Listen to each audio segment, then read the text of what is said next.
இவங்க 4 பேரும் பேய் இல்லைன்னு நாங்க நிரூபிச்சு காட்டுறோம் அப்படின்னு ஒரு சாமியார்கிட்ட சவால் விடுறாங்க. அந்த சாமியாரும் இந்த பாலடைஞ்ச வீட்டுல நீங்க 3 நாள் தங்கி பேய் இல்லைன்னு நிரூபிச்சுட்டா நீங்க என்ன சொன்னாலும் நான் கேட்கிறேன் அப்படின்னு சேலஞ்ச் போடுறாரு. அந்த சேலஞ்ச் அக்செப்ட் பண்ணிட்டு அந்த வீட்டுல இருந்துட்டு இருக்காங்க. அந்த நேரம் பார்த்து அந்த வீட்டுல தங்கிட்டு இருக்கிற ஒருத்தருக்கு மட்டும் ஒரு வினோதமான சத்தம் கேக்குது. அந்த சத்தத்தை கேட்டு வீட்டை விட்டு வெளியில வந்து பார்த்தா ஒரு தலையில்லாத பேய் 2 குழந்தைங்களை வா வான்னு கூப்பிட்டு இருக்கு.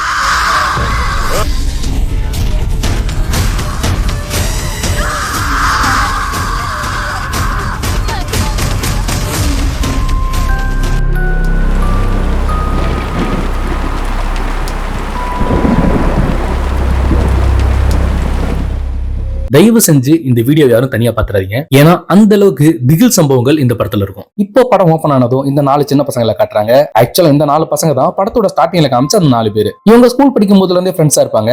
இப்ப அப்படியே கட் பண்ணா ஒரு நைட் டைம் ஒரு ஏரிக்கரையை காட்டுறாங்க. அந்த ஏரிக்கரையை ஒட்டி ஒரு கல்லறை இருக்கு. அந்த கல்லறையில ஒரு சின்ன பொண்ணு நடந்து போய் ஒரு குறிப்பிட்ட கல்லறை மேல படுத்துக்குது. அந்த பொண்ணு இப்படி தினமும் அந்த கல்லறை மேல போய் படுக்கிறத அந்த குழந்தையோட அம்மாவும் பாட்டியும் பார்த்துட்டு ரொம்பவே பயந்து போறாங்க. இப்ப அவங்க கிட்ட ஒருத்தர், நீங்க இதுக்கெல்லாம் பயப்படவே தேவையில்ல, எனக்கு தெரிஞ்ச சாமியார் ஒருத்தர் இருக்காரு, அவர்கிட்ட போனீங்கன்னா இந்த பிரச்சனையை உடனே சரி பண்ணிடுவாரு அப்படின்னு சொல்லி கூட்டிட்டு போறாரு. இப்ப அந்த சாமியார் வர்றாரு. அந்த சாமியார் வரும்போது அந்த பொண்ணை கட்டி போட்டு வச்சிருக்காங்க. அந்த சாமியாரும் மஞ்சள் சிகப்புன்னு எடுத்து அந்த பொண்ணு மேல வீசி, யார் நீ, என்ன கன்ஃபியூஸ் பண்றதுக்காகவே தினமும் ஒரு கல்லறை மேல போய் படுத்துட்டு இருக்க, அந்த பொண்ணோட உடம்புக்குள்ள எதுக்கு இருக்க, எதுக்கு அந்த பொண்ணை இப்படி சித்திரவதை பண்ற அப்படின்னு கேட்டுட்டு இருக்காரு. அந்த பொண்ணு எதுவுமே சொல்லாம கத்திட்டு இருக்கு. நீ யாருன்னு உன் வாயால உண்மை சொல்ற வரை நான் உன்னை விட போறதில்ல அப்படின்னு கையில வச்சிருந்த சாட்டை எடுத்து பயங்கரமா அடிக்க ஆரம்பிக்கிறாரு. அவர் பயங்கரமா அடிச்சதுல அந்த சின்ன பொண்ணு இறந்தும் போயிடுது. இப்ப அந்த பொண்ணோட அம்மா அழுதுட்டு இருக்கிறத இவங்க 4 பேரும் நின்னு பாத்துட்டு இருக்காங்க. பார்த்துட்டு அவங்களும் ரொம்ப மனசுடைஞ்சு அங்க இருந்து போயிடுறாங்க. இப்ப இந்த பொண்ணு தூங்கிட்டு இருக்கும்போது வீட்டுக்குள்ள யாரும் நடந்து போற மாதிரி சத்தம். அந்த சத்தம் என்னன்னு போய் பார்த்தா ரத்தக்கரையோட ஒரு காலடி அந்த வீட்டு படிக்கட்டு மேல போயிருக்கு. அதை அப்படியே ஃபாலோ பண்ணிக்கிட்டே போனா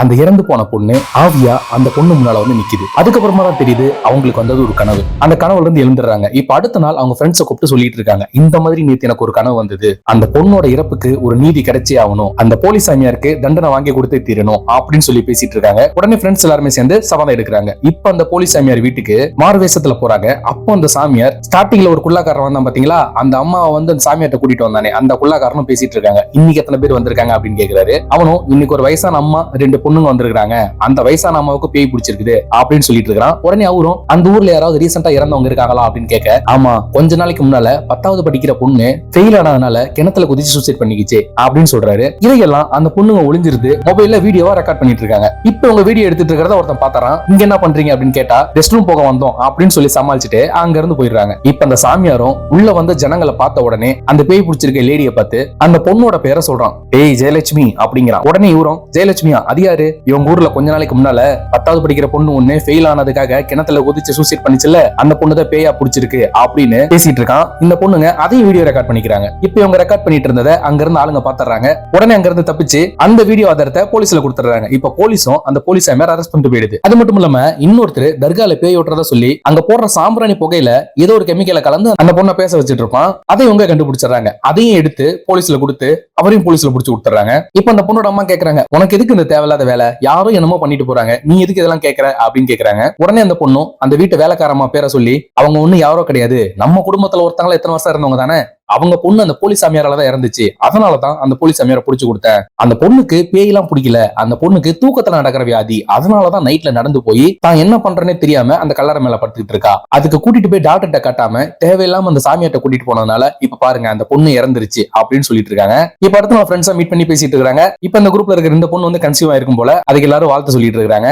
இந்த குரூப்ல இந்த பொண்ணு இவரும் ஹஸ்பண்ட் ஒய்ஃபா இருப்பாங்க. அதே போல இவங்க 2 பேருக்கும் உள்ளுக்குள்ள லவ் இருக்கும். ஆனா ஒருத்தருக்கு ஒருத்தர் சொல்லி இருக்க மாட்டாங்க. இப்ப பேசிட்டு இருக்கும்போது அந்த பொண்ணு சொல்லுது, நாங்க வீட்டை எதிர்த்து கல்யாணம் பண்ணிக்கிட்டோம், எனக்காக அவங்க அப்பாவையும் எதிர்த்து வந்தான், அப்ப கூட ஒரு விஷயம் சொன்னான், எங்க அப்பா அம்மா இப்ப நம்ம மேல இவ்வளவு கோபமா இருக்கலாம், ஆனா நமக்குன்னு ஒரு குழந்தை வந்தா கண்டிப்பா நம்மள தேடி வருவாங்க அப்படின்னு சொன்னா, அது இப்ப நடக்க போகுது, அதை நினைச்ச ரொம்ப சந்தோஷமா இருக்கு அப்படின்னு அந்த பொண்ணு எமோஷனலா பேசிட்டு இருக்கு. அந்த டைம் இவனும் ஹீரோட்ட சொல்லிட்டு இருக்கான், ஏன்டா எவ்வளவு நாள் லவ் உள்ளுக்குள்ளே வச்சிட்டு இருப்ப, எப்பதான் சொல்ல போற அப்படின்னு பேசிட்டு இருக்கான். இப்ப சாங்கெல்லாம் போய் முடிச்சுட்டு வழக்கம் போல போலீஸ் சாமியார்ல வீடியோ எடுத்து போலீஸ்ல புடிச்சு கொடுத்துட்டு இருக்காங்க. இவங்க 4 பேரும் பிரஸ்ல தான் ஒர்க் பண்ணிட்டு இருப்பாங்க. இப்ப அடுத்த நாள் ஹீரோ கூப்பிட்டு இந்த பொண்ணுகிட்ட ஒரு விஷயம் சொல்றான், நம்மளோட அடுத்த டார்கெட் இவன் தான், அமெரிக்கால அமெரிக்கால ஒரு பெரிய நியூரோ சர்ஜன், ஆனா இப்ப பேய் ஓட்டுற சாமியாரா இருக்கான். அதுக்கு அவன் சொல்ற காரணம், கடந்த 10 வருஷத்துக்கு முன்னால அவன் ஒய்ஃப்க்கு பேய் பிடிச்சி இறந்திருப்பாங்க அப்படின்னு அவன் வேணா கதை கட்டி விடலாம். ஆனா போலீஸும் மக்களும் யாரும் அதை நம்பல. அமெரிக்கால ஒரு பெரிய நியூரோ சர்ஜனா இருந்துட்டு இப்ப நம்ம ஊர்ல வந்து ஒரு பேய் ஓட்டுற சாமியாரா வாழ்ந்துட்டு இருக்கான். இவனோட முகமுடிதான் நம்ம கிழிக்க போறோம் அப்படின்னு பேசிட்டு இருக்காங்க. அதை பேசிட்டு இருக்கும் போதே அவனோட ஃப்ரெண்டு அந்த டாக்டரோட ஒய்ஃப் பேய் பிடிச்சி எப்படி இறந்தா அப்படின்னு ஒரு சிசிடிவி ஃபுட்டேஜ் ஒன்னு காட்டுவாரு. அதை பார்க்கும்போது ரொம்ப பயங்கரமா இருக்கும். இதெல்லாம் பார்த்த உடனே இந்த பொண்ணு பயந்துருது. வேணாம், இது நமக்கு ஏதோ தேவையில்லாத ரிஸ்க்,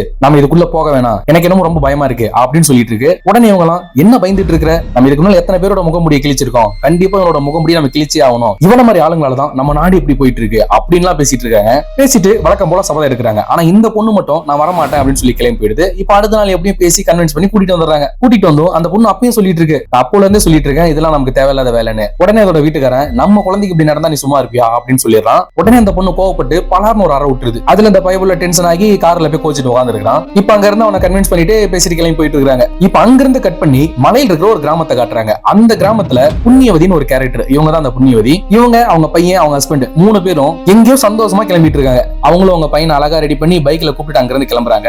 இப்ப திரும்ப கட் பண்ணி இன்னொருத்தர காட்டுறாங்க. இவர் ஒரு கோயில்ல சிவன் கிட்ட வேண்டிட்டு இருக்காரு. அவரோட பொண்ணுக்கு வந்து பேய் பிடிச்சிருக்கும், என் பொண்ணு ரொம்ப வேதனை அனுபவிக்கிறா, நீதான் என் பொண்ணை சரிப்படுத்தி கொடுக்கணும் அப்படின்னு சிவன் கிட்ட ரொம்ப மனசுருகி வேண்டிட்டு இருக்காரு. இப்ப வேண்டிட்டு வெளியே வந்து அந்த பொண்ணை கூப்பிட்டு அந்த பேய் ஓட்டுறவரை பாக்குறது கிளம்பிட்டு இருக்காங்க. இப்ப கட் பண்ணா திரும்ப இவங்களை காட்டுறாங்க. இவங்க கார்ல பேசி சிரிச்சிட்டு விளையாண்டுட்டே வந்துட்டு இருக்காங்க. அந்த நேரம் பார்த்து அந்த புண்ணியவதிங்கிற பொண்ணு அவங்க ஃபேமிலி வந்தாங்க பாத்தீங்களா, அவங்களும் எதிரில வந்தாங்க. இப்ப 2 வண்டியுமே இடிச்சுக்கிற மாதிரி வந்துட்டு ஆல்மோஸ்ட் கிட்ட வந்துடுறாங்க. கிட்ட வரும்போது அந்த புண்ணியவதி காருக்குள்ள இருக்கிற அந்த 4 பேரையும் நல்லா நோட் பண்ணிக்கிறாங்க.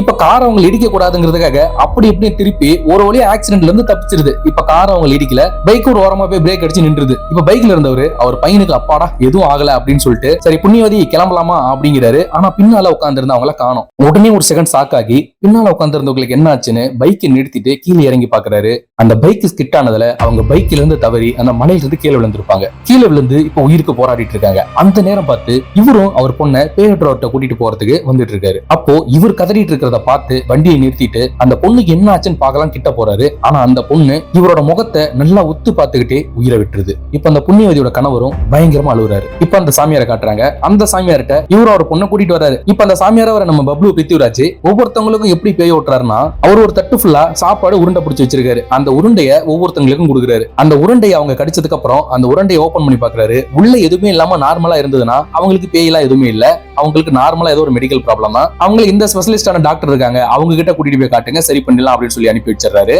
அதே போல இன்னொரு உருண்டை இன்னொரு பொண்ணு கொடுக்குறாரு. அந்த பொண்ணு கடிச்சதுக்கு அப்புறம் அதை ஓபன் பண்ணி பாக்குறாரு. உள்ள பயங்கரமா புழு பிடிச்சி போயிருக்கு. அதை பார்த்ததுமே அந்த பொண்ணுக்கு பேய் தான் பிடிச்சிருக்கு, அந்த பொண்ணுக்கு சிறப்பா பூஜை பண்ணி பேயை நான் ஓட்டிடுறேன், நீங்க கூட்டிட்டு போங்க அப்படின்னு சொல்லி அனுப்பி வச்சிடறாரு. இப்ப இன்னொருத்தர் ஒரு பொண்ணை கூட்டு வந்தாரு பாத்தீங்களா, அந்த பொண்ணு அந்த உருண்டையை கடிச்சதுக்கு அப்புறம் ஓபன் பண்ணி பாக்குறாரு. உள்ள நார்மலா இருக்கு. அவரும் ஆல்ரெடி டாக்டரா இருந்ததுனால உங்க பொண்ணை இந்த ஸ்பெஷலிஸ்ட் டாக்டர்கிட்ட கூட்டு போங்க, கண்டிப்பா குணப்படுத்திடலாம் அப்படின்னு சொல்லிட்டு இருக்காரு. இப்ப அவரும் ரொம்ப நன்றி அப்படின்னு அவர் காலில் விழுந்து கும்பிட்டுட்டு அவர் பொண்ணை கூட்டிட்டு போயிட்டு இருக்கும்போது இவங்க 4 பேரை பாத்துறாரு. இவங்க 4 பேரை பார்த்ததுமே அவருக்குள்ள அப்படி ஒரு கோபம், அந்த கோபத்துல பயங்கரமா கத்திட்டு அவங்கள தாக்குறதுக்காக வேகமா ஓடுறாரு. அவங்களை அடிச்சு கிட்ட போகும்போது நம்ம பப்ளு பிரித்விராஜ் கரெக்ட் டைம்ல வந்து அவர் மேல பெட்ஷீட்டை போத்தி பின்னால இழுத்துறாரு. இப்ப பின்னால இழுத்து கூட்டு போயிட்டு இவங்க 4 பேர்ட்டையும் வந்து பேசுறாரு. யார் நீங்க, இங்க என்ன பண்ணிட்டு இருக்கீங்க அப்படின்னு கேக்குறாரு. உடனே இவங்களும் சொல்றாங்க, நான் உங்களோட முகத்திரையை கிளிக்கலான்னு தான் வந்தோம், எவ்வளவு பெரிய டாக்டரா இருந்துட்டு இப்படி போலீஸ் சாமியாரா நடிச்சிட்டு இருக்கேன், உனக்கு கொஞ்சம் கூட வெக்கமா இல்ல, இதுக்கு இப்படி மக்களை ஏமாத்தி பொழைச்சிட்டு இருக்க அப்படின்லாம் பேசிட்டு இருக்காங்க. அவரும் நான் ஒன்னும் மக்களை ஏமாத்தலாம் கிடையாது, உங்க எல்லாருக்கும் தெரிஞ்ச உலகம் ஒண்ணு இருக்கும், ஆனா எல்லாருக்கும் தெரியாத உலகமும் ஒண்ணு இருக்கு,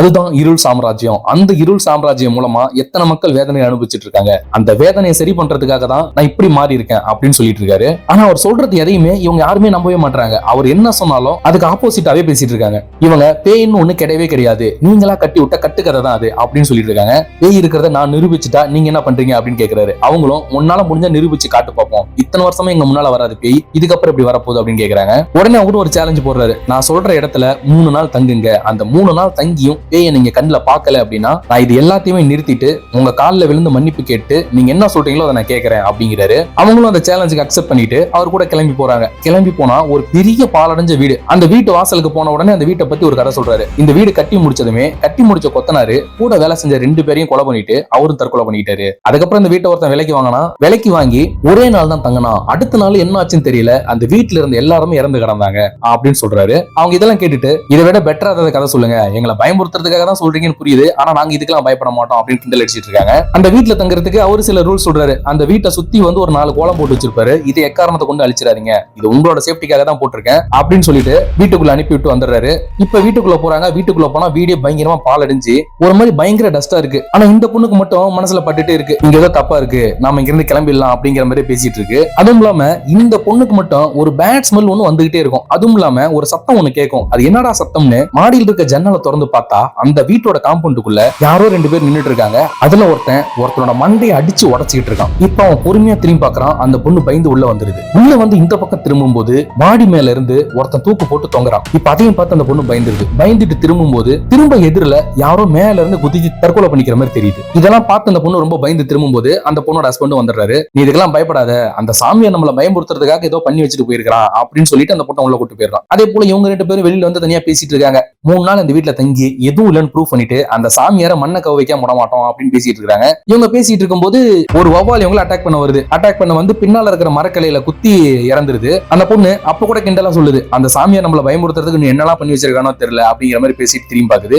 அந்த நேரம் பார்த்து வானத்துல ஒரு ஒளிவட்டம் மாதிரி, அதாவது ஒரு வழி மாதிரி ஒன்னு உருவாகுது. அது இவங்க 2 பேர் கண்ணுக்கும் தெரியுது. இன்னும் இது வானத்துல ஏதோ வித்தியாசமா தெரியுது அப்படின்னு சொல்லி பார்த்துட்டு போயிடுறாங்க. இப்ப அந்த பேயோட்ட இடத்துல அந்த பொண்ணை கூட்டிட்டு வந்தாருல, அவரை வந்து ஒரு குகைக்குள்ள கட்டி போட்டு வச்சிருக்காங்க. இப்ப அவர்கிட்ட யார் நீ, எதுக்கு அந்த 4 பேர் அட்டாக் பண்ண போன அப்படின்னு சொல்லி கேக்குறாரு. அவனும் எந்த பதிலும் சொல்ல மாட்டான். அவனை பிடிச்சி அவன் தலையில விபூதி வச்சு இப்ப சொல்லு யார் நீ, எதுக்கு அவங்கள கொலை பண்ண போன அப்படின்னு சொல்லி கேட்கும்போது அப்போதான் என் பேர் புண்ணியவதி அப்படின்னு சொல்றான். நானும் என் கணவரும் பைக்ல போயிட்டு இருக்கும்போது அந்த 4 பேரும் வந்த காரால ஆக்சிடென்ட் ஆகி நான் இறந்துட்டேன். என் பையனை நான் நிரந்தரமா பெரிய மாதிரி ஆயிடுச்சு. அதுக்கு காரணமானவங்களை நான் பழி வாங்காம விட மாட்டேன் அப்படின்னு சொல்லி பயங்கரமா ஆக்ரோஷமா கத்திட்டு இருக்கான். அந்த சாமியாரும் அவன் மேல விபூதியை வச்சு அவனை சாந்தப்படுத்திட்டு அங்க இருந்து போயிடுறாரு. இப்ப அன்னைக்கு நைட் ஆயிடுது. இவங்க எல்லாம் தனித்தனி ஒரு ரூம்ல வந்து படுத்து தூங்கிட்டு இருக்காங்க. அந்த நேரம் அந்த வீட்டோட கேட்டு வாசல்ல ஒரு கருப்பா ஒரு உருவம் ஒண்ணு நின்று அந்த வீட்டையே பார்த்துட்டு இருக்கு. கொஞ்ச நேரம் ஆக அது அந்த வீட்டுக்குள்ளேயே வந்துருது. அந்த நேரம் பார்த்து இந்த பொண்ணுக்கு ஒரு மாதிரி எரிஞ்ச ஸ்மெல் வருது. என்னடா ஸ்மெல் ஒரு மாதிரி வித்தியாசமா வருதுன்னு அந்த பொண்ணு எழுந்து வெளியே பார்த்துக்கிட்டே போயிட்டு திரும்ப அந்த பொண்ணோட ரூம்குள்ள வரும்போது இந்த பொண்ணு கீழ எரிஞ்சு பேயான மாதிரி ஒரு உருவம் அந்த பொண்ணோட ஹஸ்பண்ட் பக்கத்துல உட்கார்ந்துருக்கு. அதை பார்த்து ரொம்பவே பயந்துடுறா. பயந்து அலறி கத்துறா. எல்லாருமே எந்திரிச்சு வராங்க. எந்திரிச்சு வந்து ஒண்ணும் இல்ல, அங்க ஒண்ணும் இல்ல, இதெல்லாம் உன்னோட மனப்பிரம அப்படின்னு சொல்லிட்டு அந்த பொண்ணை கன்வின்ஸ் பண்ணி படுக்க வச்சிடறாங்க. இப்ப அந்த பொண்ணை பேசி கன்வின்ஸ் பண்ணிட்டு எல்லாரும் ஆளுக்கு போய் படுத்துறாங்க. இப்ப அங்க கட்டி போட்டிருக்க புண்ணியவதி அந்த கட்டை கொஞ்சம் கொஞ்சமா பல்லிலே கடிச்சு கலட்ட ட்ரை பண்ணிட்டு இருக்கா. இப்ப இந்த பொண்ணு தூங்கிட்டு இருக்கும்போது இந்த பொண்ணுக்கு ஒரு மாதிரி வித்தியாசமா சவுண்ட் கேக்குது. ஈனடான்னு எந்திரிச்சு அப்படி தேடி பார்த்துட்டு இருக்கு. பார்த்துட்டு இருக்கும்போது அந்த ரூம்குள்ள இருக்கிற ஒரு பெரிய கண்ணாடியில அந்த பொண்ணோட உருவம் அந்த பொண்ணு கண்ணுக்கே தெரியல. என்னடா கண்ணாடியில நம்ம முகம் நமக்கே தெரியலன்னு பயந்து பார்த்துட்டு அந்த ரூமை சுத்தி முத்தி பார்த்துட்டு திரும்ப அந்த கண்ணாடியில பார்க்கும்போது இந்த பொண்ணு தலையில ரத்தத்தோட அந்த கண்ணாடியில நிக்கிற மாதிரி ஒரு உருவம் தெரியுது. அதை பார்த்து இந்த பொண்ணு ஒரு செகண்ட் பயந்துருது. கரெக்டா அந்த டைம்ல அந்த ஹீரோ வந்துடுறான். உடனே அவங்கிட்ட அந்த சாமியாரு நம்மள பயமுறுத்துறதுக்காக இந்த வீட்டுல ஏதோ பண்ணி வச்சிருக்கான், அதனாலதான் இந்த மாதிரிலாம் நமக்கு தோணிட்டு இருக்கு, அது என்ன நம்ம கண்டுபிடிச்சு ஆகணும்னு அந்த வீட்டுக்குள்ள தேடிட்டு இருக்காங்க. அதுவும் இல்லாம ஒரு வித்தியாசமான ஸ்மெல் ஒண்ணு வந்துகிட்டே இருக்கு அப்படின்னு சொல்லிட்டு வீட்டுக்குள்ள இருக்கிற ஒவ்வொரு ரூமும் தேடிட்டு இருக்காங்க. அப்படி தேடி போயிட்டு இருக்கும்போது ஒரு ரூம்ல ஓமகுண்டம் ஒண்ணு எரிஞ்சிட்டு இருக்கு. அதை பாத்துறாங்க. இப்ப 2வது நாள் ஆயிடுது. இப்ப 2வது நாள் காலையில அந்த வீட்டை விட்டு கிளம்பி வெளியில வராங்க. கரெக்டா அந்த சாமியாரும் வந்துடுறாரு. உடனே அந்த சாமியார்கிட்ட பயங்கரமா கத்த ஆரம்பிச்சிடறாங்க. இதுக்கு மேல நாங்க இந்த வீட்டுல இருக்க மாட்டோம், உங்ககிட்ட என்ன சொன்னோம், பேய் இருக்கிறத நிரூபிக்க தானே சொன்னோம், அதுக்கு நீங்களை பயன்படுத்துறதுக்காக இந்த வீட்டுல என்னென்னமோ பண்ணி வச்சிருக்கீங்க, வீட்டுக்குள்ள ஓமகுண்டம் எதுக்கு வளர்த்து வச்சிருக்கீங்க, வெளியில எதுக்கு அத்தனை கோலம் போட்டு வச்சிருக்கீங்க அப்படின்னு பயங்கரமா கத்திட்டு இருக்காங்க. உடனே அந்த சாமியாரும் அதெல்லாம் உங்களுக்கு ஏதோ ஆபத்து ஆயிடக்கூடாதுங்கிறதுக்காக தான், உங்க நல்லதுக்காக தான் அதெல்லாம் பண்ணிருக்கேன் அப்படிங்கிறாரு. அதையும் அவங்க நம்ப மாட்டாங்க. இல்ல எங்க நல்லதுக்காக நீங்க ஒண்ணும் யோசிக்க வேணாம், நீங்க அப்படி பேய் இருக்கிறது உண்மை எங்களுக்கு நிரூபிக்கணும்னு ஆசைப்பட்டீங்கன்னா நீங்க இந்த வீட்டுல என்னெல்லாம் பண்ணி வச்சிருக்கீங்களோ அது எல்லாத்தையும் இப்படி அழிங்க அப்படின்னு சொல்றாங்க. உடனே அந்த சாமியாரும் அந்த வெளியில போட்டிருக்கிற கோலம் அந்த ஓமகுண்டம் எல்லாத்தையும் அணைச்சிடுறாரு. அணைச்சிட்டு இதுக்கு மேல எல்லாமே ஆண்டவன் கையில தான் இருக்குது அப்படின்னு சொல்லிட்டு அங்க இருந்து கிளம்பி போயிடுறாரு. இப்ப அந்த நேரம் பார்த்து அந்த புண்ணியவதியும் அங்க இருந்து தப்பிச்சிடறான். இப்ப அவங்க அந்த வீட்டுக்கு பக்கத்துல இருக்கிற ஒரு மலடி வாரத்துல நடந்து போயிட்டு இருக்காங்க. அந்த சாமியை நம்மள வீட்டுக்குள்ளே இருக்க சொல்லியிருந்தான், இப்படி வெளியில வரலாம்னா இந்த அழகெல்லாம் நம்ம பார்த்து ரசிச்சிருக்க முடியுமா அப்படின்னு சொல்லி பேசிட்டு வந்துட்டு இருக்காங்க. அப்படி வந்துட்டு இருக்கும்போது இந்த ஃபர்ஸ்ட் சீன்ல அந்த வானத்துல ஒரு ஒளிவட்டம் மாதிரி ஒரு வழி மாதிரி தெரிஞ்சது பாத்தீங்களா, அது இப்ப இந்த பொண்ணோட கண்ணுக்கும் தெரியுது. அந்த பொண்ணு அதை ஒரு மாதிரி பிரமிச்சு பார்த்துட்டு இருக்கு. உடனே இவங்க அந்த பொண்ணை சத்தம் போட்டு பயன்படுத்திட்டு அங்க இருந்து கூட்டிட்டு போயிட்டு இருக்காங்க. அப்போ அங்க மேய்ஞ்சிட்டு இருக்கிற ஒரு ஆட்டுக்குட்டி அந்த பொண்ணு கொஞ்சிட்டு இருக்கு. அந்த ஆட்டுக்குட்டி உடனே அங்க இருந்து ஓடி போய் அந்த மலையில இருந்து தாவி கீழே விழுந்து உயிரை விட்டுருது. உடனே அங்க இருக்கிற ஆடுங்களா பயங்கரமா கத்திக்கிட்டு அங்க இருந்து ஓடிடுது. அதை பார்த்து இந்த பொண்ணு ரொம்பவே பயந்து போய் நான் இதுக்கு மேல இங்க இருக்க மாட்டேன் அப்படின்னு சொல்லிட்டு அங்க இருந்து ஓடிடுறான். இப்ப நெக்ஸ்ட் இவங்க 2 பேரும் அதை வந்து எட்டி பாக்குறாங்க. எட்டி பார்த்துட்டு இவனும் அந்த பொண்ணை கூட்டிட்டு போயிடுறான். இப்ப 3வதா அந்த ஃபர்ஸ்ட் போன பொண்ணோட ஹஸ்பண்ட் பொறுமையா வந்து அதை எட்டி பார்த்துட்டு இருக்கான். எட்டி பார்த்துட்டு திரும்பும் போது 2 நாய் அவனை சுத்து போட்டுருது. நாய் அவனை நின்று பயங்கரமா முறைச்சு பாக்குது. அவனால கத்தியும் கூப்பிட முடியல. கத்தலான்னு பார்த்தா அந்த நாய்ங்க ரொம்ப டெரரா முறைக்குது. கத்தனை எங்க கடிச்சிருமோ அப்படின்ட்டு பொறுமையா அவங்கள பார்த்து கையாட்டிட்டு இருக்கான். ஆனா அவங்களும் திரும்பி பார்க்கல, நடந்து போயிட்டு இருக்காங்க. இப்ப அந்த நாய்ங்க கொஞ்சம் கொஞ்சமா குலைச்சிக்கிட்டே கிட்ட வந்து அவனை கடிக்க வந்துருது. அவனை கடிக்க வரவும் அவனும் கால் தடுக்கி அந்த மலை மலையில இருந்து விழுந்துடுறான். இப்ப விழுந்தவனுக்கு என்ன ஆச்சு அப்படின்னு காட்டல, இப்ப கட் பண்ணி புண்ணியவதியை காட்டுறாங்க. இப்ப புண்ணியவதி அங்கிருந்து தப்பிச்சு அந்த கிராமத்துல இருக்கிற அவங்களோட வீட்டுக்கு வந்துடுறா. வந்து பார்த்தா வீட்டோட வாசல்ல அவளோட போட்டோவுக்கு வந்து மாலை போட்டுருக்கு. அவங்க புருஷன் பக்கத்துல உட்காந்து அழுதுட்டு இருக்காரு. அவங்க வீட்டுல நிறைய சொந்தக்காரங்க உட்காந்து அழுதுட்டு இருக்காங்க. இப்ப புண்ணியவதியும் பார்த்துட்டு ஃபீல் பண்றா. அவங்க ஃபேமிலியில எப்படி எல்லாம் இருந்தாங்க அப்படின்னு பார்த்து ஃபீல் பண்ணி அழுதுட்டு இருக்கா. சரி பையனை எப்படியாவது பாக்கணுமே அப்படின்ட்டு வீட்டுக்கு பின்பக்கமா போய் பின்வாசல் வழியா உள்ள வந்து தூங்கிட்டு இருக்கிற பையனை தூக்கி கொஞ்சம் ஆரம்பிச்சிடறா பயங்கரமா. நான் தான் உன்னோட அம்மா, பயப்படாத, நான் உன்னோட அம்மா தான் அப்படின்னு சொல்லி கொஞ்சிட்டு இருக்கா. இப்ப இந்த சொந்தக்காரங்க எல்லாம் பார்த்துட்டு உள்ள வந்து யாரா நீ, எதுக்கு பையனை தூக்கிட்டு போக வந்தியா, புள்ள பிடிக்கிறோம் நீ அப்படின்னு சொல்லி அவனை பயங்கரமா போட்டு அடிக்க ஆரம்பிச்சிடறாங்க. அவன் சொல்றத யாருமே கொஞ்சம் கூட கேட்கல. அவனும் புண்ணியவதியோட போட்டோவை கையை காட்டி அது நான் தான் சொல்ல ட்ரை பண்றான். ஆனா யாருமே கேட்கல. அவனை பயங்கரமா அடிச்சு அங்க இருந்து விரட்டி விட்டுறாங்க. இப்ப நைட் ஆயிடுது. இந்த மலையில இருந்து விழுந்தவன் அந்த வீட்டுக்குள்ள நடந்து வந்துட்டு இருக்கான். ஆனா வரவன் ஒரு மாதிரி பிரம்ம புடிச்ச மாதிரி நடந்து வரான். வந்து அவன் ஒய்ஃப் கிட்ட பேசிட்டு இருக்கான். எனக்கு ஒன்னும் அவள எதுக்கு பயப்படுற அப்படின்னு பேசிட்டு இருக்கான். அந்த பொண்ணும் இதுக்கு மேலே நம்ம இங்க இருக்க வேணாம், இவ்வளவு நடந்துருச்சு, உன்னை காணும்னு மதியத்துல இருந்து நானும் ரொம்பவே துடிச்சிட்டேன், இதுக்கு மேலே என்னால இங்க இருக்க முடியாது, வா நம்ம இப்பவே கிளம்பிடலாம்னு அந்த பொண்ணு ஆர்கியூ பண்ணிட்டு இருக்கு. இவங்களும் அந்த பொண்ணு கிட்ட எவ்வளவோ பேசி கன்வின்ஸ் பண்ண பாக்குறாங்க. இருந்துட்டோம், இன்னும் ஒரே நாள் தான், இருந்துட்டோம்னா அந்த சாமியாரை நம்ம ஜெயிச்சிடலாம் அப்படின்னு பேசிட்டு இருக்காங்க. அந்த பொண்ணும் நான் இவனை காணும்னு மதியத்துல இருந்து தப்பிச்சு போய் உட்காந்துருக்கேன், நீ சாமியாரை ஜெயிக்கிறத பத்தியே பேசிட்டு இருக்க, இப்ப ஒழுங்கா என் கூட வர போறீங்களா இல்லையா அப்படின்னு சொல்லிட்டு அந்த பொண்ணு கதவை திறக்க போகும்போது கதவை யாரோ தட்டுற மாதிரி சத்தம். உடனே பயந்துடுறாங்க. பயந்து பின்னால வந்தா இப்ப கதவை உடைச்சிட்டு புண்ணியவதி உள்ள வந்து விழுவுறா. விழுந்து கண்ணை திறந்து நிமிந்து பார்க்கும்போது எதிரில அவங்க யாருமே இல்ல, எல்லாம் ஓடி போய் ஒளிஞ்சுக்கிறாங்க. இப்ப புண்ணியவதி இவங்க மேல இருக்காங்களான்னு அந்த மேல இருக்கிற படிக்கட்டுல ஏறி போயிட்டு இருக்கும்போது இவங்க எல்லாம் ஒவ்வொருத்தரா வெளியில வந்து அந்த வீட்டுக்குள்ள இருந்து தப்பிச்சு ஓட பாக்குறாங்க. இப்ப புண்ணியவதியும் அந்த மாடியில இருந்து குதிச்சு இவங்களை விரட்டிட்டே அந்த காட்டுக்குள்ள போயிடுறாங்க. இப்ப இவங்களும் ரொம்ப பயந்து போய் அவன் யாரு, எதுக்கு நம்மள கொல்ல வரான் அப்படின்னு ஒண்ணுமே புரியாம ஆளாளுக்கு ஒரு திசையில பயந்து ஒளிஞ்சிட்டு இருக்காங்க. இப்ப புண்ணியவதியும் இவங்களெல்லாம் தேடிட்டு அவங்க பையனை நினைச்சு அந்த இடத்துல ஃபீல் பண்ணிட்டு இருக்கா. ஃபீல் பண்ணிட்டு நம்ம பையன் கிட்ட இருந்து நம்மள நிரந்தரமா பிரிச்சது இவங்க தான், அவங்கள சும்மா விடக்கூடாதுன்னு இன்னும் கோவத்துல அவங்கள தாக்க போகும்போது இப்பயும் அந்த சாமியார் வந்து கரெக்ட் டைம்ல காப்பாத்திடுறாரு. புண்ணியவதி நெத்தியில விபூதி வச்சு சாந்தப்படுத்திட்டு அவங்க கிட்ட சொல்றாரு, அவனுக்கு பேய் பிடிச்சிருக்கு, அந்த பொண்ணு பேரு புண்ணியவதி, அந்த பொண்ணு இறக்கிறதுக்கு நீங்க தான் காரணம் அப்படின்னு சொல்லிட்டு இருக்காரு. ஆனா இவங்க யாருமே நம்பவே மாட்டாங்க. நீங்க பொய் மட்டும் தான் சொல்லுவீங்கன்னு நினைச்சேன், பரவாயில்லையே கதையை நல்லா சொல்றீங்க, நாங்க அந்த வண்டியில் இடிக்கவே இல்ல, ஆனா நீங்க நல்லா கதை கட்டுறீங்க அப்படின்னு அவரை கிண்டல் பண்ணிட்டு இருக்காங்க. ஆனா இப்ப வந்தவருக்கு நல்லாவே ட்ரெயின் பண்ணி வச்சிருக்கீங்க, சூப்பராவே நடிக்கிறாரு, நாங்களே ஒரு செகண்ட் பயந்துட்டோம் அப்படின்னு திரும்ப கிண்டல் அடிச்சிட்டு இருக்காங்க. அந்த சாமியாரும் நம்ம என்ன ட்ரை பண்ணாலும் உங்களை பேசி புரிய வைக்கவே முடியாதுன்ட்டு அங்க இருந்து கிளம்பிடுறாரு. இப்ப வீட்டுல வந்து படுத்திருக்கும் போது அந்த ஹீரோ வந்து யோசிச்சுட்டு இருக்கான், அவன் எதுக்கு நம்மள பார்த்தோன்னே அவ்வளவு கோவமா அடிக்க வந்தான், நடிக்கிறவனா இருந்தா அவ்வளவு இன்டென்ஸோட நம்மள அடிக்கிறதுக்கு காரணம் என்ன அப்படின்னு யோசிச்சுட்டு இருக்கான். அந்த நேரம் பார்த்து அவனுக்கு ஒரு சத்தம் கேக்குது. என்னடா சத்தம்னு அந்த வீட்டை விட்டு வெளியில வரான். வெளியில வந்து அந்த வீட்டை விட்டு ரொம்ப தூரம் வந்துடுறான். நடந்து ஒரு காட்டுக்குள்ள போயிட்டு இருக்கான். அங்க வந்து பக்கத்துல ஒரு சின்ன பாலடைஞ்ச பில்டிங் ஒண்ணு இருக்கு. அந்த பில்டிங் பக்கத்துல அப்படியே கிட்ட போய் பார்க்கும்போது 2 குழந்தைங்க நான் வரமாட்டேன் அழுதுட்டு இருக்கு. யாருக்கிட்ட அந்த குழந்தைங்க நான் வரமாட்டேன்னு அழுதுட்டு இருக்குன்னு அப்படியே பொறுமையா கிட்ட போய் பார்த்தா தலையில்லாத ஒரு பேய் நின்னு அந்த 2 குழந்தைங்களையும் என் கூட வான்னு கூப்பிட்டு இருக்கு. அதை பார்த்து ரொம்பவே பயந்துடுறான். அங்க இருந்து அலறி அடிச்சுக்கிட்டு வேகமா வீட்டுக்கு ஓடி வந்துடுறான். வீட்டுக்குள்ள வந்து வானத்துல இருக்க நிலாவை பார்க்கறான். நிலாவை பார்த்தா நிலா தெரியுது, ஆனா பக்கத்துல வேற ஒரு கிரகம் அவன் கண்ணுக்கு தெரியுது. அதை பார்த்துட்டு ரொம்பவே ஷாக் ஆயிடுறான். இப்ப அந்த சாமியார் கார்ல போயிட்டு இருக்காரு. அங்க ஒரே கூட்டமா இருக்கு. என்ன கூட்டம் நாங்க கூப்பிட்டு கேட்டா அங்க இருக்கிற ஒருத்தான் சொல்றான், யாருன்னே தெரியல, ஒரு பொம்பளை தன்னோட 2 குழந்தைங்களுக்கும் விஷத்தை கொடுத்துட்டு அவளும் தண்டவாளத்துல தலையை வச்சு உயிரை விட்டுட்டா அப்படின்னு சொல்லிட்டு இருக்காங்க. அந்த சாமியார் அங்க இருந்து இறங்கி வந்து அவங்க ஆத்மா சாந்தி அடையணும்னு சாமியை வேண்டிட்டு இருக்காரு. அநேகமா இவங்களோட ஆவியை தான் அந்த ஹீரோ இப்ப பார்த்து பயந்து ஓடி வந்திருக்கான். இப்ப 3வது நாள் ஆயிடுது. அந்த சாமியாரு மலை மேல ஒரு இடத்துல ஒரு 4 குழிகளை வெட்டி அந்த 4 குழியில 4 பொம்மையை வச்சு ஏதோ ஒரு சடங்கு பண்ணிட்டு இருக்காரு. இப்ப இவங்க எல்லாம் தூங்கிட்டு இருக்காங்க. அந்த ஹீரோட ஃப்ரெண்ட் இருக்காரு பாத்தீங்களா, அவருக்கு சடனா ஒரு சத்தம் கேக்குது. அந்த சத்தத்துல அப்படியே கண்ணு முழிச்சு பார்த்தா அவரு முன்னால கருப்பா ஒரு உருவம் நின்னுட்டு இருக்கு. அதை பார்த்து ரொம்ப பயந்துடுறாரு. அதுக்கப்புறம் அங்க எதுவுமே இல்லைன்னு தெரிஞ்சு வெளியில வந்து பாக்குறாரு. வெளியே வந்தா அவருக்கு 2 சூரியன் தெரியுது. நார்மலா ஒரு சூரியன் இருக்கு, பக்கத்துல வேற ஏதோ ஒரு கிரகமா இல்ல சூரியனா தெரியல, பக்கத்துல இன்னொரு சூரியன் தெரியுது. இப்ப அந்த சாமியார் சடங்கு பண்ணிட்டு இருக்க இடத்துக்கு கார்ல அவரோட சிஸ்டர்கள் வந்து கையில சில பொருட்களை கொடுக்குறாங்க. அதுல வந்து இவங்க 4 பேர் யூஸ் பண்ண பொருள்லாம் இருக்கு. பிரேஸ்லெட், வாட்ச், செயின், அது எல்லாமே இருக்கு. இப்ப ஹீரோட ஃப்ரெண்டு ஹீரோட்ட வந்து பேசிட்டு இருக்காரு. இதுக்கு மேலே உன் லவ் சொல்லாம இருக்க புரியா, இத்தனை வருஷம் லவ் சொல்லாம இருந்துட்ட, இப்பயாவது சொல்லிடு அப்படின்னு சொல்லிட்டு இருக்காரு. ஏன் இதுக்கு மேல என்ன அப்படின்னு ஹீரோ கேட்க, ஏன் உனக்கு தெரியாதா அப்படின்னு சொல்லிட்டு இருக்காரு. உடனே ஹீரோவும் ஒரு செகண்ட் யோசிச்சு பார்த்துட்டு எதுவும் ரியலைஸ் பண்றாரு. ரியலைஸ் பண்ணிட்டு ஒரு மாதிரி மௌனமாயிடுறாரு. தயவு செஞ்சு இப்பயாவது சொல்றா, இது கடைசி நாள், இன்னைக்காவது போய் சொல்லிடு அப்படின்னு சொல்லிட்டு இருக்காரு. சொல்லிட்டு போகும்போது ஹீரோவை கட்டி பிடிச்சி ஃபீல் பண்ணிட்டு போறாரு. இப்ப அந்த சாமியாரும் அந்த ஒவ்வொரு குழியிலையும் அந்த பொருள் எல்லாம் போட்டு ஏதோ ஒரு சடங்கு பண்ணிட்டு இருக்காரு. இப்ப இவரு அவர் ஃப்ரெண்டை கட்டி பிடிச்சிட்டு வந்துட்டு அவர் ஒய்ஃபோட கையை பிடிச்சி ஃபீல் பண்ணிட்டு இருக்காரு. இவர் பேசிட்டு இருந்த குரல் கேட்டு அவர் ஒய்ஃப் எழுந்து பாக்குறாங்க. ஆனா பக்கத்துல அவர் இல்ல. இப்ப அதே நேரம் அவரும் அவரோட லவ்வர் கிட்ட லவ்வ சொல்லிடலாம் அப்படின்னு பக்கத்துல போய் உட்காந்து பேசிட்டு இருக்காரு. இப்ப அந்த பொண்ணும் அவங்க ஹஸ்பண்ட் எங்க போனாரு அப்படின்னு அந்த வீடு ஃபுல்லா தேடிட்டு இருக்கு. தேடிட்டு வரும்போது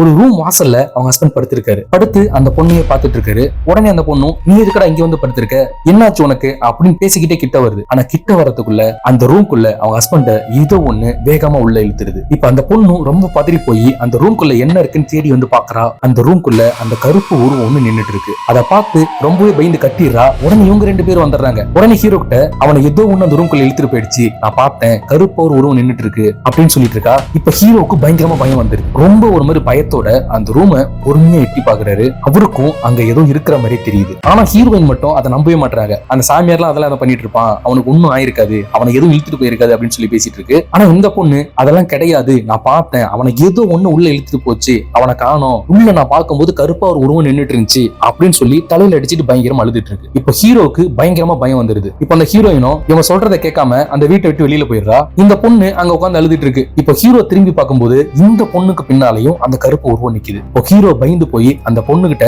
பின்னால ஏதோ இருக்குன்னு சொல்ல வர அந்த பொண்ணும் பொறுமையா திரும்பி பாக்குது. திரும்பி பாக்குறதுக்குள்ள அந்த உருவம் அந்த பொண்ணையும் இழுத்துருது. இப்ப உடனே ஹீரோயின் கையை பிடிச்சு எப்படியாவது இங்கிருந்து நம்ம தப்பிச்சு போய் ஆகணும் அப்படின்னு அந்த வீட்டை விட்டு வெளியே வேகமா ஓடி வரான். ஓடி வரும்போது அந்த வீட்டை ஒரு தடவை திரும்பி பாக்குறான். அந்த வீட்டோட மாடியில அந்த கருப்பு உருவம் நின்னு அவங்களையே பார்த்துட்டு இருக்கு. இப்ப அங்கிருந்து ரொம்ப தூரம் ஓடி வந்து ஒரு பாறை உச்சிக்கு வந்துடுறான். அந்த உச்சிக்கு வந்த உடனே ஹீரோயின், நீ எதுக்கு இதெல்லாம் பண்ணிட்டு இருக்க, எதுக்கு என்ன இழுத்துட்டு வந்த அப்படின்னு சொல்லி கேட்டுட்டு இருக்காங்க. இவனும் அந்த பொண்ணுக்கு புரிய வைக்க ட்ரை பண்றான். அந்த வீட்டுல ஏதோ ஒண்ணு இருக்கு, அவளே இழுத்ததை நானும் பார்த்தேன் அப்படின்னு சொல்லிட்டு இருக்கான். இந்த பொண்ணு, அந்த சாமியார் உனக்கு ஏதோ விபூதி அடிச்சிட்டாரு, நீ சொல்றதெல்லாம் நான் கேட்டுட்டு இருக்க மாட்டேன் அப்படின்னு கோச்சிக்கிட்டு இங்க இருந்து போகுது. அவன் அந்த பொண்ணை கன்வின்ஸ் பண்ணி கூப்பிட்டு ட்ரை பண்றான். ஆனா அவன் பின்னாலையும் அந்த கருப்பு உருவம் நிக்கிறது அவனுக்கு தெரிஞ்சிருது. அவன் பயத்துல பொறுமையா திரும்பி அந்த உருவத்தை பார்த்த உடனே அதை அவனை வேகமா இழுத்து சொல்லட்டி அந்த தண்ணிக்குள்ள போய் விழுந்துடுறான். இப்ப அந்த பொண்ணும் அவனோட சத்தம் கேட்டு அங்க ஓடி வந்து யாராவது காப்பாத்துங்க அப்படின்னு கத்திட்டு இருக்கு. ஆனா அவன் கொஞ்சம் கொஞ்சமா தண்ணிக்குள்ள போய்கிட்டே இருக்கான். இப்ப அந்த நேரம் பார்த்து அந்த சாமியார் அங்க வந்துடுறாரு. அந்த சாமியார் கிட்ட, நாங்க தோத்துட்டோம்னு ஒத்துக்கிறோம், தயவு செஞ்சு அவனை காப்பாத்துங்க, எப்பயாவது அவனை காப்பாத்துருங்கன்னு அந்த பொண்ணு கையை எடுத்து கும்பிட்டு கெஞ்சிட்டு இருக்கு. ஆனா அந்த சாமியார் விபூதி எடுத்து மேல பறக்க விட்டு சாமியை கும்பிட்டு இருக்காரு. அவர் சாமியை கும்பிட்டு இருக்கும் போதே அவன் முழுசா அந்த தண்ணிக்குள்ள போயிடுறான். இப்ப அந்த பொண்ணு பயங்கரமா கோவப்பட்டு அந்த சாமியார பயங்கரமா திட்டுது. நீ காப்பாத்துவேன்னு சொல்லி தான் உன்ட்ட இவ்வளவு கெஞ்சன, ஆனா நீ விபூதியை தூக்கி போட்டு சாமி கும்பிட்டு இருக்க, பிளீஸ் தயவு செஞ்சு அவனை எப்படியாவது காப்பாத்து அப்படின்னு காலில் விழுந்து கும்பிட்டு இருக்கு. அப்போதான் அந்த சாமியாரு ஒரு அதிர்ச்சியான விஷயத்த சொல்றாரு. அவன் எப்பவோ இறந்துட்டாமா, அவன் மட்டும் இல்ல நீயும் தான் அப்படிங்கிறாரு. அந்த பொண்ணு பயங்கரமா சாக்காயிடுது. என்ன சொல்றீங்க அப்படின்னு கேட்டா, நீங்க எல்லாம் இறந்து 3 நாள் ஆகுது, நீங்க ஆசிரமத்துக்கு வந்துகிட்டு இருக்கும்போது ஒரு பைக் உங்களுக்கு எதிரில வந்தது ஞாபகம் இருக்கா, அந்த பைக் மேல நீங்க மோதல தப்பிச்சிடும் நினைச்சிட்டு இருக்கீங்க அப்படிங்கிறாரு. அந்த பொண்ணு, நாங்க தான் ஆக்சிடென்ட்ல இருந்து தப்பிச்சிட்டோமே, எங்களுக்கு தான் ஒண்ணும் ஆகலையேன்னு சொல்லிட்டு இருக்கு. இல்லம்மா, ஏன்னு தெரியல, அந்த நேரம் கடவுள் உங்களை காப்பாத்தல அப்படிங்கிறாரு. அப்போதான் ஒரு பெரிய ட்விஸ்ட் ஒன்று ரிவீல் ஆகுது. அவங்க அந்த பைக் மேல மோதிரக்கூடாதுன்னு அங்கிருந்து வேகமா திருப்பி அந்த மலை உச்சில இருந்து ஒரு பயங்கர ஆழமான பகுதியில விழுந்து 4 பேருமே இறந்திருப்பாங்க. இது அந்த பொண்ணு அப்பயும் நம்பாது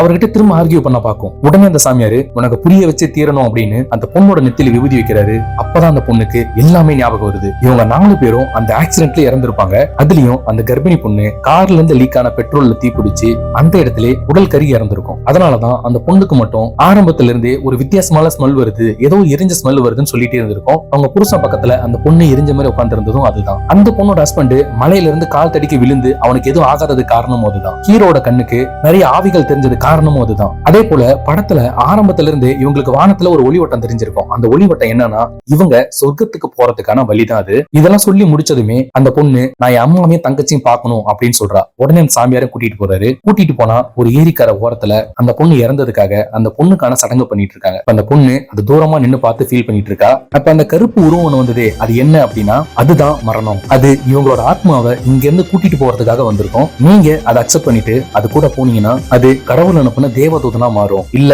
நான் இறந்தது என்னாலே நம்ப முடியல, நீங்க எப்படியோ அதை பிடிச்சிட்டு இருந்தீங்கன்னா இப்படிதான் அது உங்களை கூட்டிட்டு போகும். இது உங்களுக்கு புரிய வைக்கிறதுக்கு இயற்கையும் எவ்வளவு ட்ரை பண்ணிச்சு அப்படின்னு அவங்க ஆரம்பத்துல இருந்து பார்த்த ஒவ்வொரு விஷயமா சொல்லிட்டு இருக்காரு. நீங்க 4 பேர் என்ன வந்து பார்த்தப்பவே எனக்கு தெரியும் நீங்க ஆத்மாதானு, ஆனா நான் அதை உங்ககிட்ட சொன்னா கண்டிப்பா நீங்க நம்பி இருக்க மாட்டீங்க. அதனால உங்களை சாந்திப்படுத்தி இங்க இருந்து நல்லபடியா அனுப்பி வைக்கணும் தான் உங்களை 3 நாள் அந்த வீட்டுல நான் தங்க சொன்னேன் அப்படின்னு சொல்லுவாரு. சொல்லிட்டு உன்னோட ஆத்மாவும் சாந்தி அடையட்டும், உங்களுக்கு இதோட அந்த வாழ்க்கை முடிஞ்சிடல, மறுஜென்மம்னு ஒண்ணு இருக்கு, அதுல திரும்ப பிறந்து உங்க வாழ்க்கையை வாழுங்க அப்படின்னு சொல்லிட்டு போறாரு. கரெக்டா வானத்துல அந்த வழியும் ஓபன் ஆயிடுது. இப்ப அந்த பொண்ணு அதை பார்த்துட்டு நோன்னு கத்துறா. அதோட நோ என்ட்னு போட்டு படத்தை முடிச்சிருக்காங்க. மேபி பார்ட் 2 வர்றதுக்கும் வாய்ப்பு இருக்கு. இந்த வீடியோ உங்களுக்கு பிடிச்சிருந்தா லைக் பண்ணுங்க அண்ட் நம்ம பிளாஸ்ட் யூடியூப் சேனலை சப்ஸ்கிரைப் பண்ணுங்க அண்ட் பக்கத்துல இருக்க பெல் ஐக்கானையும் கிளிக் பண்ணுங்க. திரும்ப இதே போல இன்னொரு இன்ட்ரெஸ்டிங் வீடியோவோட உங்க எல்லாரும் சந்திக்கிறேன்.